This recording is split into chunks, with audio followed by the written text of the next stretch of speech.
ఈ సీజన్లో పక్కా ట్రై చేయవలసింది చింత చిగురు పొడి.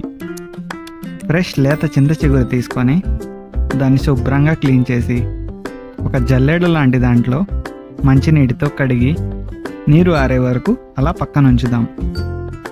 ఇప్పుడు ఒక మీడియం సైజు ఉల్లిపాయని కట్ చేసుకొని ఒక మిక్సర్ తీసుకొని అందులో 1 స్పూన్ సాల్ట్, 2 స్పూన్ల కారం, కడిగి పక్కన పెట్టుకున్న చింత చిగురుని యాడ్ చేసి అలా ఒక్కసారి కొంచెం గ్రైండ్ చేద్దాం.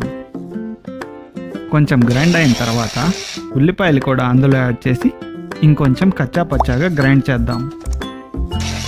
ఇప్పుడు పొయ్యి మీద ప్యాన్ పెట్టుకొని 2 స్పూన్ల ఆయిల్, పోపు దినుసులను యాడ్ చేసి సన్నని సెగ మీద ఎర్రగా వచ్చేలాగా అలా కదుపుతూ ఒక్కసారి ఎర్రగా రాగానే మిక్సీలో వేసుకున్న చింత చిగురుని ప్యాన్లో వేద్దాం. సన్నని మంట మీద అలా కదుపుతూ ఆయిల్ పైకి తేలే వరకు దాన్ని కదుపుతూ ఉందాం.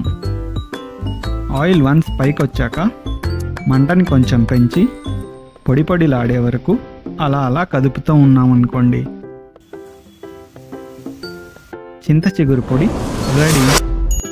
సూపర్గా ఉంటుంది. పక్కా ట్రై చేయండి.